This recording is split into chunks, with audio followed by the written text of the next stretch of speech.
وبركاته. Waalaikumsalam warahmatullahi الحمد لله رب العالمين والصلاة والسلام على أشرف الأنبياء والمرسلين وعلى آله وصحبه أجمعين. رب اشرح لي صدري ويسر لي أمري واحلل عقدة من لساني يفقهوا قولي. أما بعد. Alhamdulillah, bersyukur kita kepada Allah Subhanahu wa taala kerana dengan limpah dan rahmat-Nya dapat bersama-sama pada malam yang penuh keberkatan ini. Allah berikan kita kepanjangan umur, kita dapat menghadirkan ke rumah Allah Subhanahu wa taala, mengamal abdi kepada Allah Subhanahu wa taala, yang ini menunaikan kefarduan solat maghrib secara berjemaah, dan seterusnya menghadirkan diri ke dalam taman-taman syurga yang itulah disebut sebagai majlis ilmu, yang mana kata baginda Nabi Muhammad SAW, mafhumnya kata Nabi apa? Barang siapa yang menempuh satu jalan, man salaka tariqan yastamisu fihi ilman, kata Nabi, barang siapa yang menempuh satu jalan untuk menuntut ilmu, nescaya Allah Subhanahu wa taala memudahkan jalan baginya menuju ke syurga Allah Subhanahu wa taala. Hadis riwayat Muslim. Maka tuan-tuan yang dirahmati Allah Subhanahu wa taala, mudah-mudahan dengan hadis yang mana Nabi sebut tadi, kita termasuklah golongan yang Allah mudahkan insya-Allah masuk dalam syurga Allah Subhanahu wa taala, insya-Allah. Amin ya rabbal alamin. Jadi sekian lamalah kita tidak berjumpa. Saya rasa dah hampir 6-7 bulan, 6 bulan lah rasanya kan.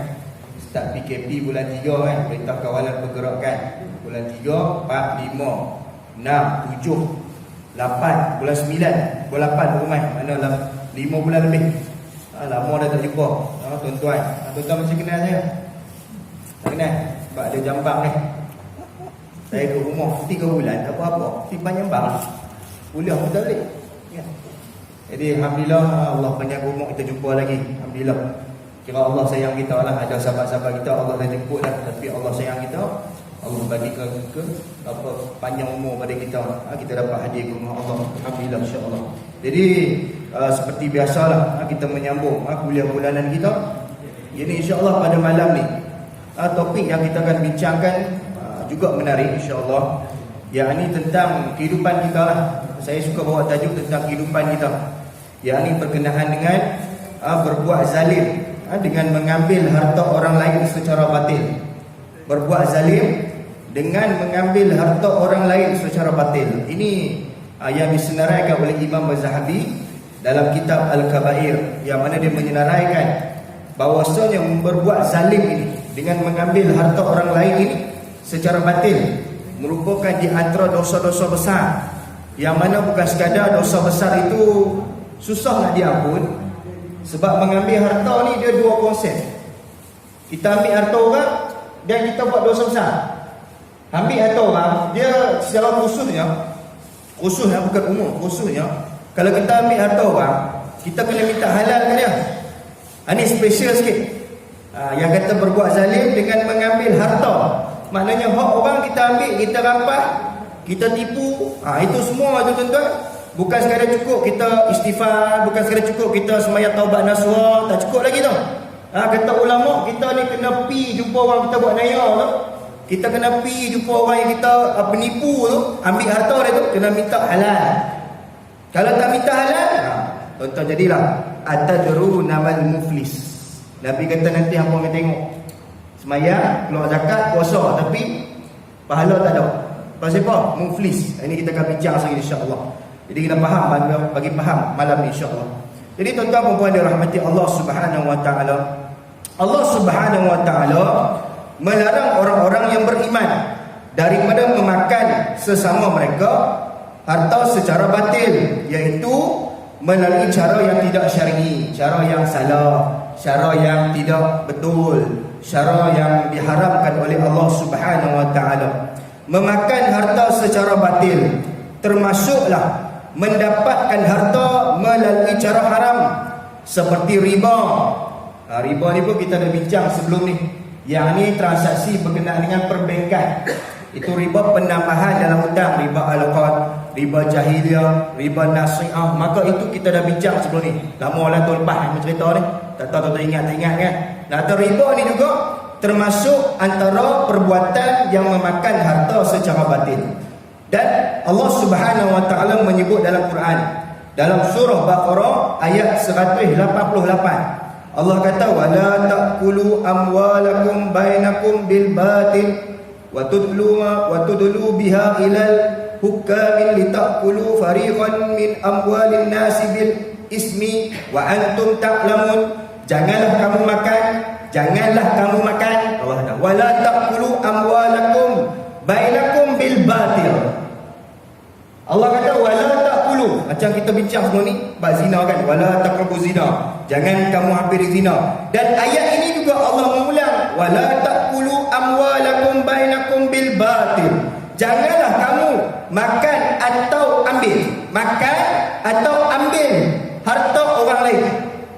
Bukan harta kita, harta orang kita ambil antara kamu dengan jalan yang salah. Maknanya Allah gambar dalam Quran, rupanya ada orang makan harta ni yang salah ni, dia berpakat-pakat.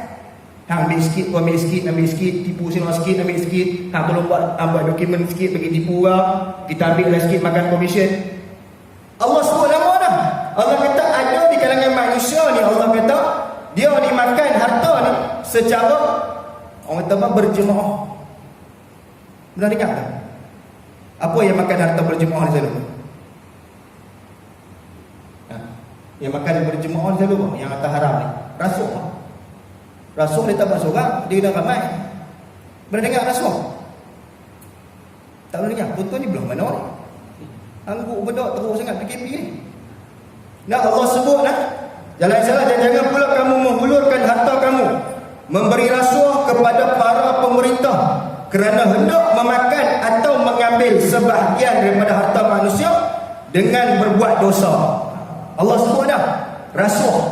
Jelas rasuah ni haram.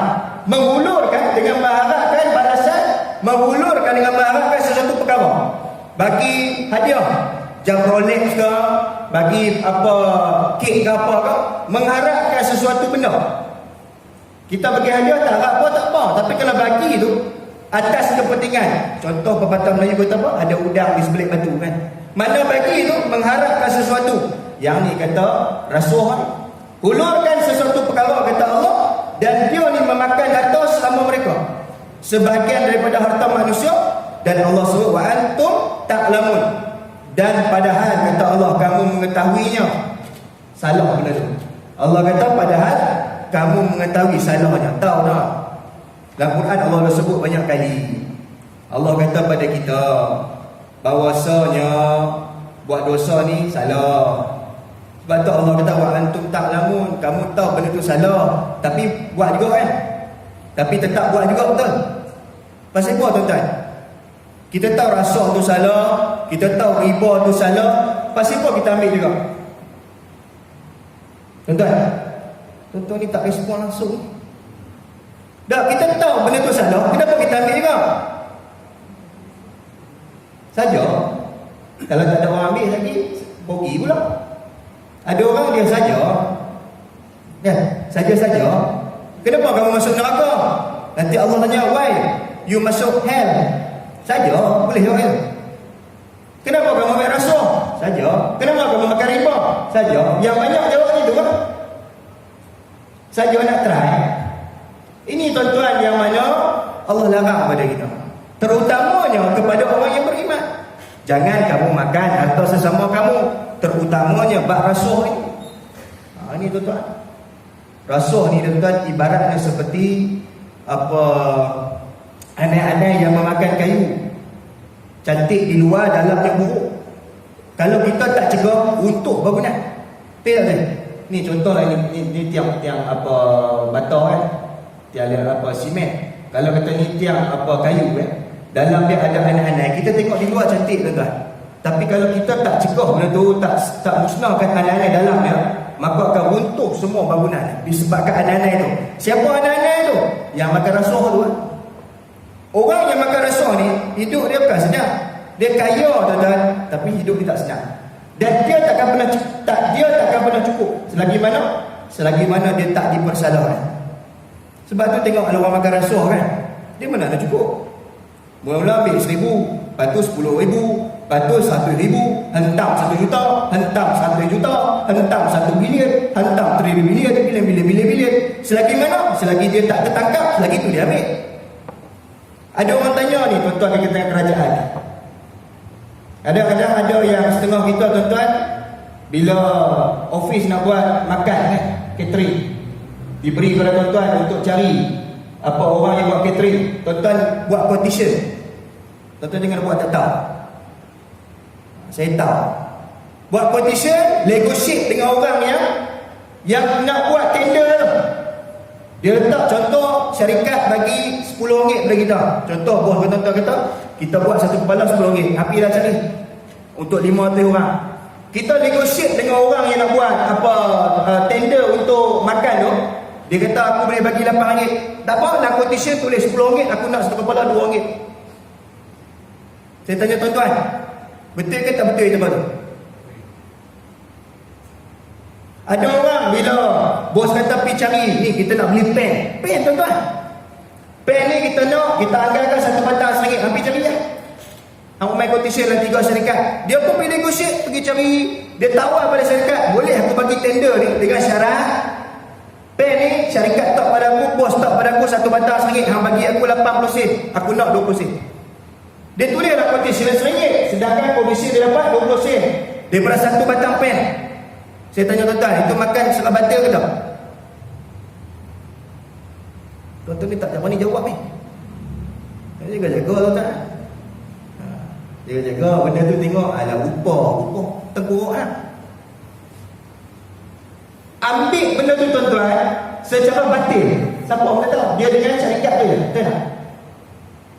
Lepas tu bagi anak bini makan, bagi anak-anak makan tu yang anak-anak ketegak nak dengar cakap. Sebab kita ambil harta haram bagi anak makan. Kalau hang tak bagi, aku tak bagi tender ni kan. Hang kena bagi ya. Komisen 20%. Kalau 500 orang tuan, saya contoh ambil tadi ya. Satu kepala RM10. Okey, satu kepala RM10. Saya kali tengok ah. Mana calculator ni? Okey. Satu kepala RM10. Dia minta dia minta satu kepala nak RM2 kali RM2. Dia dapat RM1,000. Buta RM1,000 dapat. Duit tu yang nak belanja anak bini makan, beli baju dia pergi office, tu yang semayang Allah tak terima. Nampak ada benda ni, nampak macam biasa lah. Tapi benda ni menjadi satu kebiasaan. Sama juga kita tuan-tuan claim. Zaman saya buat lah. Claim tak claim. Jarok atau kadang-kadang kita tipu. Faham? Dah buat? Tuan-tuan ingat kita tak pernah buat. Alah, bukan duit kita, duit rakyat. Kira gitu. Dia claim tu tuan-tuan, dia tipu. Kadang-kadang risik tak ada, dia ambil risik kawan. Punya nak makan kedarah duit haram. Allah sebut wa antum ta'lamun, kamu tu tahu benda haram, duk ambil makan-makan juga. Ni masalah. Lepas tu cakap, ustaz, kenapa hidup saya susah? Kenapa hidup saya ni tak berkat? Pasal apa? Duk makan benda haram. Kenapa keberkatan itu dihalang oleh Allah? Sebab makan harta secara batil, rasuah, menyeleweng, pecah amanah. Dia dah. Ini terjawab. Ni bawa ayat pertama saya baca ni. Banyak lagi ayat nak baca ni tuan-tuan. Banyak ni. Jadi macam mana kalau dah ambil rasuah nak buat macam mana? Hadap ke mahkamah, kena mengaku lah. Kita ambil dan kena ganti balik. Masalah kita ni makan banyak tak mau ganti. Makan ada orang tuan-tuan. Ni pengalaman lah tuan-tuan. Ambil rasuah, beli kereta BMW. Duit rasuah tuan. Dia kata saya bukan makan duit haram ni, saya beli kereta. Yang haram ni makan. Oh tu orang wajahlul jahil. Saya tak makan ustaz, saya beli kereta. Saya tanya dia, kereta siapa naik, lembu ke? Dia kata bukan lembu naik, saya naik. Masalahnya kereta tu hang naik. Bila hang naik, hang guna manfaat dia. Haram ke tak? Haram ke tak? Tuan-tuan tak banyak hangguk dia boleh. Ni macam malam ni sebut saya rasuah kan. Tak, dia pun kata, ingat ni orang tanya pada saya ni, ustaz, saya duit haram ni, saya tak makan. Saya beli kereta, saya beli rumah. Yang kata haram ni makan. Saya beli kereta bila dia beli, tak haram. Saya kan makan kereta, mana ada orang makan kereta? Saya kata, kereta tu siapa naik? Lembu ke? Tak bukan lembu naik, saya naik. Kalau hang naik, hang guna manfaat tu, makna tak pakai benda tu, tak haram lah. Walaupun tak makan. Faham tak faham? Tak faham juga. Nak makan juga, alah makan sikit je. Dia begitu pun dah. Nanti tobat lah. Sama dengan kontraktor saya jumpa itu kan. Alah nanti tua tobat lah. Kalau dia jujur dengan ustaz, payah nak untung. Ni kita main lantok lah tuan. Kan kadang-kadang orang marah, dia marah, kita jawab. Dia tanya, kita jawab lah. Kontraktor duk negotiate dengan apa orang yang buat sal. Nak dapat tender, longkang apa ke. Dia negotiate dengan orang tu terus tuan. Bahaya. Dia ditawarkan pula habuan ataupun ganjaran. Bahaya. Tuan-tuan tak dapat duit tak apa lah. Orang lambak 200,000 tak beliak kata tuan. Saya jumpa seorang kontraktor, dia cerita komisen bukan 1,000 2,000 lah. 200,000 tu bawah lah. Kalau yang bos atas tu boleh pergi bilion. Saya kata pada noh, dia tentu puas makan. Yang syok je tuan, bila dia tanya tu yang saya bukan itu syok lah. Tak tahu nak kata lah tuan. Dia kata kalau tak makan rugi pula, makan sikit lah, nanti ganti balik. Dapat 200,000, pakai 50,000, 150,000 simpan, tak makan. Nanti ganti balik. Dia gamuk makan juga duit haram tu. Ni yang masalah ni. Faham tak tuan-tuan? Dia anggap dosa ni, nanti taubat Allah pun lah. Dia ingat Allah tepuk dia, duk memang pun senang-senang. Betul tak tuan-tuan? Ada orang dia anggap Allah ni macam kawannya. Aku buat dosa, nanti aku minta ampun. Solusinya Ustaz, minta ampun. Susah. Jangan tuan-tuan. Sebab Allah ni tuan-tuan, dia nak ampun ke tidak tu hak dia. Tuan-tuan kalau minta taubat kepada Allah tak ampun, naya tuan-tuan, jangan main-main. Jangan main-main buat taubat kepada Allah Subhanahu Wa Taala. Sebab tu bab pecah amanah, bab rasuah ni kena hati-hatilah. Jangan kita start ambil lah. Dia bila start ambil tuan-tuan, dia akan jadi ketagih nak ambil lagi. Dia dah malas buat kerja sebab dia dah rasa duit dia dapat banyak sebab daripada rasuah itu. Ini ramai. Bukan saya cerita kosong ni ya. Ini pengalaman yang orang main cerita, tanya pada saya, pandangan saya, dan saya jawab lantang. Saya buat rasuah pecah mana, saya jawab lantang. Kalau benda tak betul, tak betul. Kalau benda tu haram, haram. Kalau saya kata duit tu kena bagi pada Baitul Mal, bagi. Sebab duit rasuah ni tak boleh makan. Nak bagi ke siapa? Bagi ke Baitul Mal. Semua. Kalau 1 juta, 1 juta bagi Baitul Mal. Sebab Baitul Mal ni satu institusi yang mengawal harta-harta yang tak betul ni. Usul riba bagi, usul curi, mau bagi sana. Tak boleh makan, sikit pun tak boleh. Melainkan kata ulama, betul-betul susah punya orang. Betul-betul dia susah, itu boleh ambil sikit je. Tak boleh ambil semua. Ambil sedikit untuk keperluan, lebihan dipulangkan kepada Baitul Mal. Itu tuan-tuan, konsepnya begitulah. Jadi kena berhati-hatilah no? Itu. Dan Allah sebut dalam Quran lagi. Allah kata dalam surah Asy-Syura ayat ke-42. Allah kata sesungguhnya innama sabilu 'alal ladzi yuslimuna an-nas. Sesungguhnya jalan untuk menyalahkan hanyalah terhadap orang-orang yang melakukan kezaliman kepada manusia dan bermaharajalela di muka bumi tanpa sebarang alasan. Yang benar, mereka itulah orang-orang yang beroleh azab, seksa yang tidak terperi sakitnya. Lahum azabun alim. Mereka ni aku janjikan kepada mereka tak ada benda yang baik ke akhirat melainkan azabun alim. Faham tak? Azab semata-mata. Oh, tuan-tuan mengaji di kitab neraka. Neraka ni tengok berpasal tuan-tuan. Neraka ni bukan macam penjara Kajang. Kalau kita pergi penjara Kajang, penjara Sungai Buloh, seronok, wadin layan kita pergi je. Bagi baju, pakai baju banduan diceritakan oleh baginda Nabi Muhammad SAW, orang yang malaikat yang menjaga neraka ni dia tak pernah senyum. Pasal apa? Sebab dia tengok keadaan neraka ni begitu mengerikan, sampai senyum dia pun tak ada, happy pun tak ada, muka dia penuh dengan kemarahan. Dan bagaimana ahli neraka dilayan? Bila check in dalam hell, check in dalam neraka, diheret muka dan kepalanya di tanah, terkeluar isi-isi mukanya, lalu dilemparkan dalam neraka Allah Subhanahu Wa Taala. Nauzubillah. Itu the first ahlan wa sahlan to hell. Itu pertama kali. Mana ambil campak dulu. Lepas tu tentu nak kenal azab apa. Dia tak ada layan. Ini daripada mana? Dia tak ada layan banyak. Mana masuk neraka siap. Itu betul. Sebab tu janganlah tuan-tuan kita jadi macam tu. Ha? Yang ketiga tuan-tuan, yang kata makan sebab batin juga ni apa? Berjudi. Judi. Judi ni tuan-tuan translate mudah. Tuan-tuan pernah main judi? Pernah main judi? Siapa pernah dia tahu? Ada orang tanya, ustaz, judi ni macam kita main bola tu ustaz. Saya masuk satu pertandingan, satu tim RM50. Kami masuk, kalah mati. Bukan kalah mati tau, kalah keluar ya. Jadi kami bertaruh soal RM50. Tapi dah ada hadiah dah. Dia buat banner, nombor 1 RM500, nombor 2 RM200, nombor 3 RM100. Kami bayar penyertaan RM50.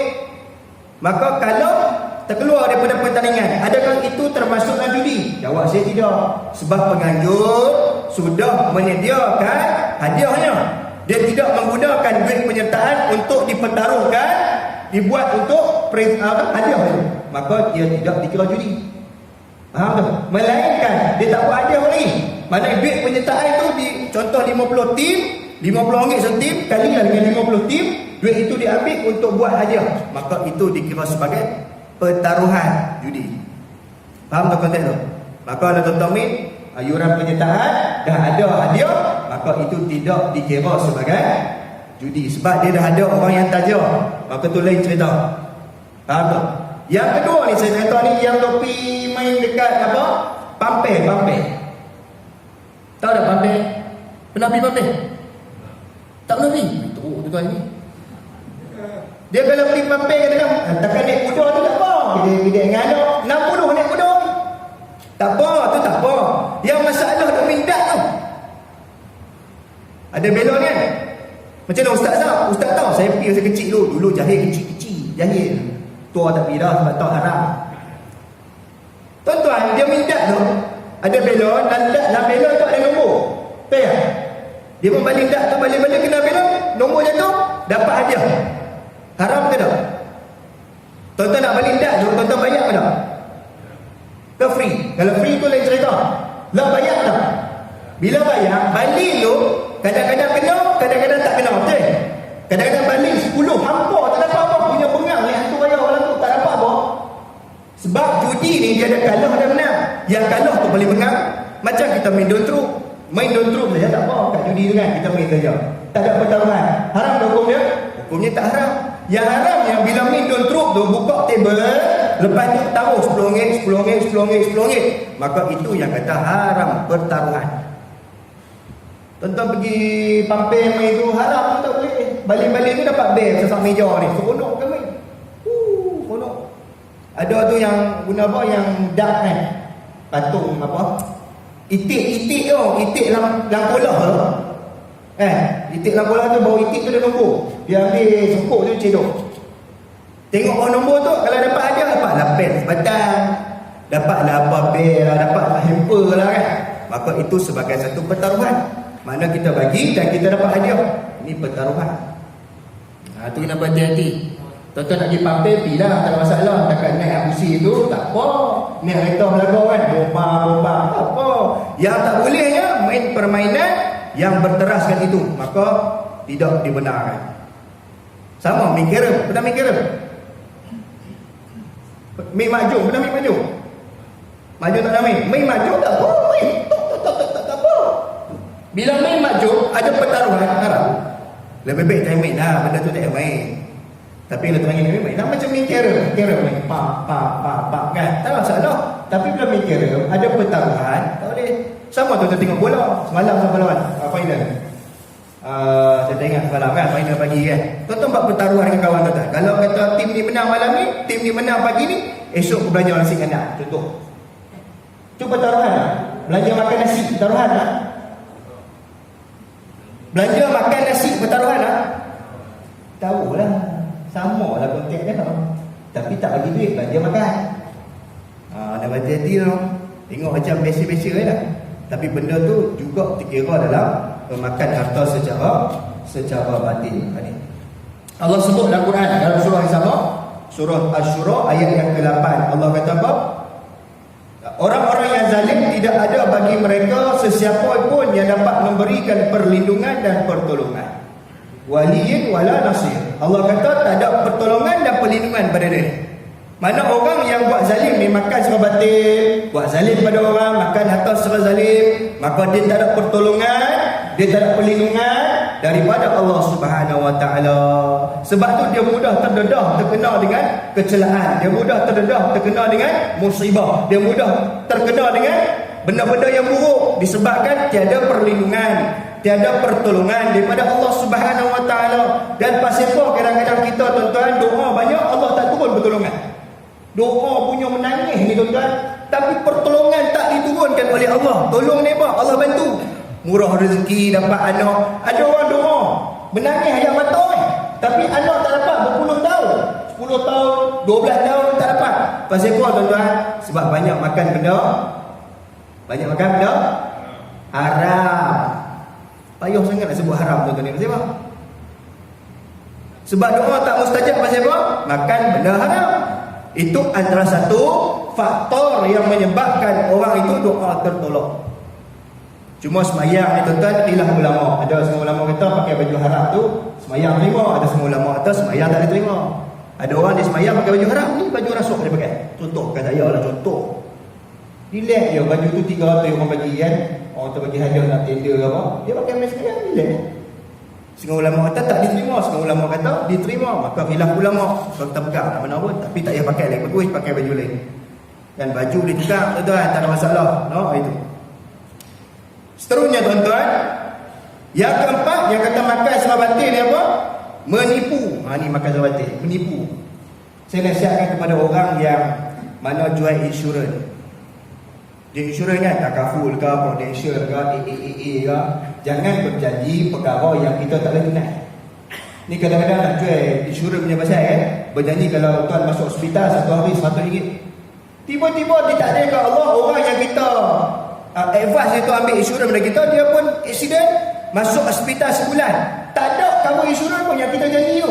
Maka kita makan apa kata komisen daripada apa kita dapat tu haram. Sebab kita menipu tujuan nak dapat duit tu. Ni banyak ni tuan-tuan. Banyak tadi tuan-tuan. Sama juga tuan-tuan menipu, contoh kita ni broker tanah. Kita cerita pompa dengan kawan kita ni. Kawan kita percaya sign surat grant semua. Kita cerita tanah ni kami dah ratakan, dah tambut tanah cantik comel, hutan ni kami dah tawah cantik. Dia percaya sebab kawan baik, percaya punya pasal sign bagi duit cash. Seminggu lepas tu pergi tengok tanah yang dia beli tu. Pergi tengok tuan-tuan, hutan belah tanah. Kawan tu dapat dah murih lah, RM250,000. Seronok. Kawan ni yang kena naik, dia pipi tu tengok hutan belah tanah, bukan dia kata di tawah pokok tu, tanah pun tengok. Yang kata tambun tu tiga lori tu. Ni juga orang macam ni haram makan kedarah duit tu. Tak boleh makan. Ui banyak ni ustaz, banyak. Sama juga tuan-tuan tipu mak ayah tuan-tuan contoh kan. Suruh tukar nama apa kan. Ada juga. Ayah pun mak pun kira juga benda tu menipu. Termasuk juga dalam dosa-dosa besar. Sebab tu kena berhati-hati bab makan ni. Sebab kita makan benda haram ni tuan-tuan yang baginda Nabi Muhammad SAW menyebut, Nabi kata wadi wanul ladzi la yutrakullahu minhu syai'an. Catatan amal yang tidak akan terbiar, yakni dihapuskan oleh Allah Subhanahu Wa Taala ialah kezaliman kepada orang lain. Hadis riwayat Imam Ahmad. Nabi kata catatan yang kekal sampai yaumul qiyamah. Yang ini kita buat zalim pada orang, menipu orang, rampas orang, maka catatan itu tidak terhapus selagi mana kita tak minta halal pada orang tu. Tuan-tuan tipu mak ayah tuan-tuan, tukar geran tanah, tipu dia sampai tergadai tanah dia. Kita kata kita nak pajak dia. Pajak dengan jual ni beza lah. Orang tua-tua dia percaya kan, tak apalah, Alung nak pajak kan, nak buat bisnes, tak apalah ayah bagi geran tanah rumah. Kita pun bukan kata pajak, jual terus. 2-3 hari bank orang main tuan Adi nak belum rumah. Pasal apa saya kena belum rumah? Anak saya kata nak pajak, dia bukan pajak, dia jual terus. Tak tupak saya. Pak kata pak hang tipu tu, maka kedarah dia haram.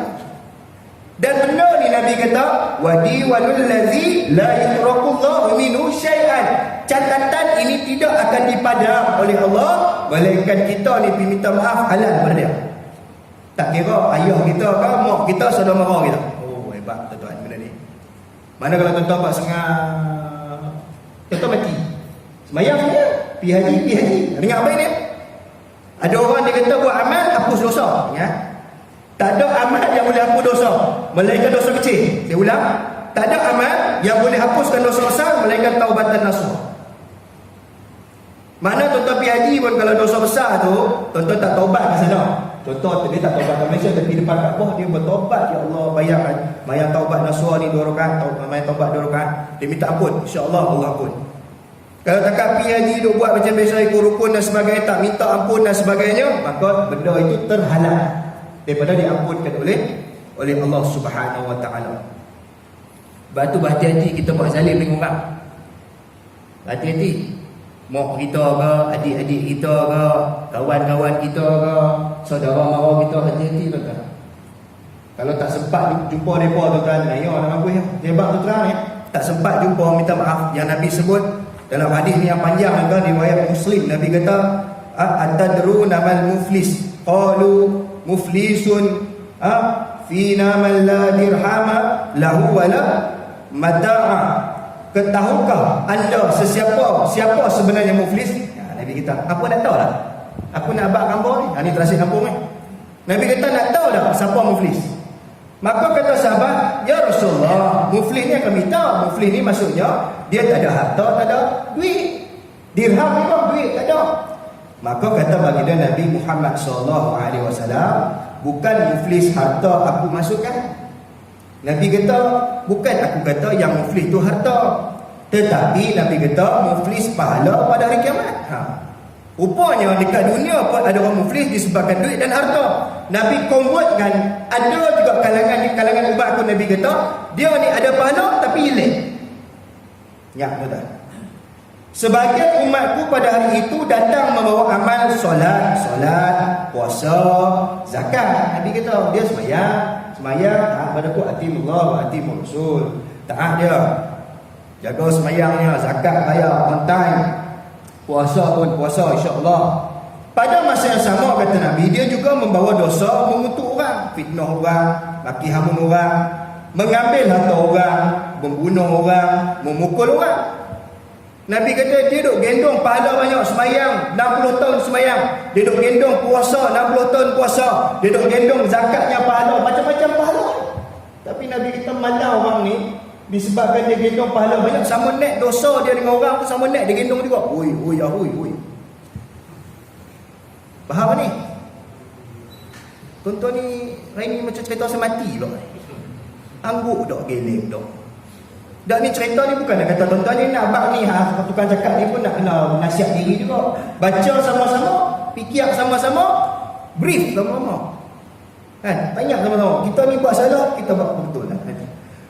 Kata Nabi penyelesaiannya bagaimana? Pada hari akhirat adalah orang itu, kata Nabi penyelesaian pada hari itu adalah dengan mengambil amal kebajikannya lalu diberikan kepada orang yang dizalimi. Nah, yo tuan main semayang penat-penat orang ambil pahala kita. Tuan-tuan marah dah tuan. Kalau orang main. Faham kan? Itu bab mat tipu tu kan? Tak tahu. Tuan-tuan kata buat tak tahu. Allah paparkan. Kat skrin. Contohlah. Tuan-tuan nak kata apa? Tuan-tuan nak kata tak tahu. Daya tuan-tuan tak tahu sangat kan? Kat dunia tuan-tuan boleh kata tak tahu. Dekat akhirat jangan tu kata tak tahu. Sebab tuan-tuan dekat akhirat sekecil zarah sekalipun kata Allah pasti akan ditunjuk kebenarannya. Ada kalau yang Quran kan? Sekecil zarah dibalas, kalau dibuat baik dibalas, sekecil zarah dibuat jahat dibalas. Jangan risau tuan. Andai yang amal kebajikan yang dibawa belum cukup, akan diambil dosa-dosa bangsa yang dizaliminya, lalu dibebankan di atas kepalanya, summa turiha finnar, lalu kemudian dicampakkan dalam neraka Allah Subhanahu wa taala. Allahu akbar tuan. Kita duk Allahu akbar sembahyang, kita duk bayar zakat, kita duk puasa banyak, tapi kita makan harta orang, kita buat naya pada orang, kita memfitnah orang, maka akhirnya di mizan kelak nak timbang tu, datang orang minta tuntut, habislah kita tuntut, habis. Yang tu yang nanti kita muflis tu. Dan saya nasihat diri saya tuan, jangan jadi orang muflis. Kita kat dunia ni 60 tahun kita buat amal benar, baca Quran. Nak baca 1 tahun, nak boleh khatam pun mangkuk. Tiba-tiba mati esok, amal tak ada, pahala muflis. Rugi je lah. Yang tu yang kita harap masuk syurga. Betul tak? Tuan-tuan main semayang ni, nak harap masuk syurga sebab nak semayang ni. Ada orang semayang sebab nak masuk syurga, salah tak? Tak salah. Sebab syurga tu memang balasan untuk orang yang semayang. Tak salah kita semayang nak dapat syurga. Ada orang semayang nak dapat redha Allah, dua betul. Sebab memang balasan orang semayang syurga. Memang balasan orang semayang ni dapat redha Allah. Okey. Persoalannya, nak masuk syurga itu ada kriteria dan syarat. Syarat tak lepas, tak boleh masuk. Faham itu tak? Syarat tak lepas, tak boleh masuk. No entry. Macam tu naik kereta, no entry. Tuan-tuan belah ke orang bam tuan-tuan. Oleh, tu dunia. Kat akhirat pun, samalah tuan-tuan. Maka, dinyahkan oleh Allah Subhanahu Wa Taala daripada syurga Allah Subhanahu Wa Taala. Ini tuan-tuan. Dan kata baginda Nabi Muhammad sallallahu alaihi wasallam. Banyak hadis tuan-tuan yang sempat saya baca orang tu. Nabi kata apa tuan-tuan? Sesungguhnya kain sarung yang diselewengkan seseorang akan menyalakan api pada pelakunya. Tiba-tiba ada seorang lelaki berdiri dan datang dengan membawa tali kasut yang diambil sebelum dibahagikan. Lalu baginda Nabi Muhammad SAW menyatakan bersabda, tali kasut itu daripada neraka jika tidak dipulangkan. Hadis muttafaqun alaih. Tali kasut Tali kasut dia bersih sangat. Nabi kata tak pulang balik pada orang dia, maka itu daripada api neraka Allah Subhanahu Wa Taala. Tali kasut kalau ambil benda lain, tak nak kata lah tuan-tuan. Boleh faham tuan-tuan? Yang kata ambil harta orang ni, faham tak faham? Saya nak cakap pun saya takut. Semua dia fikir, tengok tak berhati ke apa. Yang kata jangan ambil harta orang lah, itu nak abang kata. Siapa dah ambil, dah insya Allah. Kesimpulan tuan-tuan, siapa yang ambil, pergi jumpa orang tu, minta halal. Pernah curi pelam dia, minta halal. Pernah curi kasut dia, minta halal. Pernah ambil barang dia, pulangkan balik. Pinjam, tak pulang balik, tu pun salah juga. Pinjam ni kena bagi balik. Sama pinjam duit. Jangan Nabi sebut ni. Nabi kata apa? Penangguh bayar hutang oleh orang kaya merupakan satu kezaliman. Duit ada tapi tak membayar, pun zalim juga dia ni. Duit ada tapi tak membayar hutang. Sebab tu tuan-tuan ada duit, hutang bayar ni. Jumpa orang kita hutang lari.